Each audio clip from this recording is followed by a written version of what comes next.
Hey everyone. So for today's blog post, I thought I would do a video. And this is a tool that I really like called PureRef, and it is free.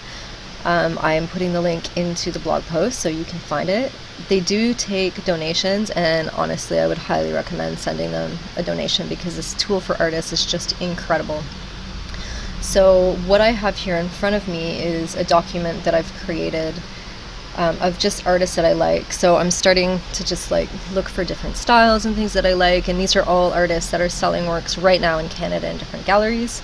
The only thing I don't like about this tool is that I can't put text, so I couldn't actually put the names of the artists, but I will hunt down all of those names and put them in the blog post as well. So the cool thing about this is I can have this overall sort of brainstorm look of everything, and I've grouped the artists into sections, and the amazing thing about this tool is that it doesn't degrade the quality, so I can zoom right in on these really close. So even if the images are a little bit low res, I can still get in pretty close and actually see how these artists have put their paint down. So in this particular document, what I was looking for was just, this is my friend Jeremy's work.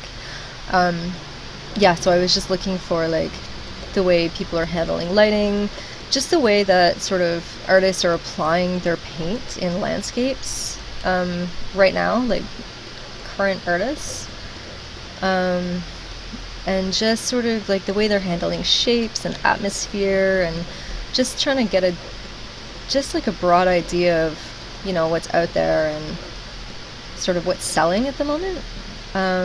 And as you can see, none of these artists have exactly the same style. The one thing that I do notice about Canadian artists today is that they are all sort of following from a group of 7 sort of background. So these sort of group of 7 type trees, and the way that it's abstracted looks a lot like sort of Tom Thompson.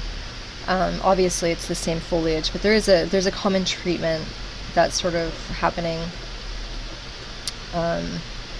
with a lot of these works, and some of them are obviously more impressionistic, but this is impressionistic but blown up.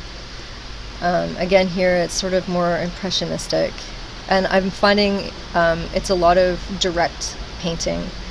I've been using a lot of glazing just because that's what I'm comfortable with, and I like the control that I get, but a lot of the artists working today are actually doing sort of direct painting.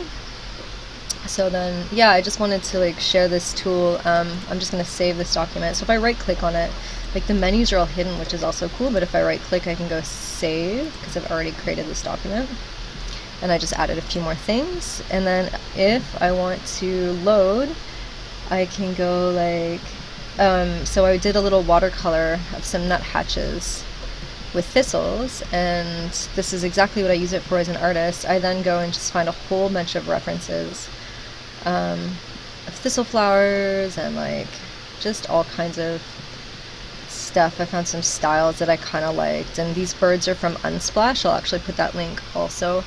Unsplash is a place where you can have free photos to use for artistic reference, and there's no licensing issues, so I was using that for these. Some of these iStock ones, I didn't use them, obviously. I just am looking for flower shapes, so I'm not copying these flowers by any means. I'm just looking at the shapes, how the leaves are. I've taken some botanical drawings to kind of understand how they work. This is just another style that I thought was interesting. So it's just it's basically just a brainstorm document that resizes itself, so I don't need to worry about how big these are on the document, because I can always zoom in really close, and it preserves my detail, which is just awesome.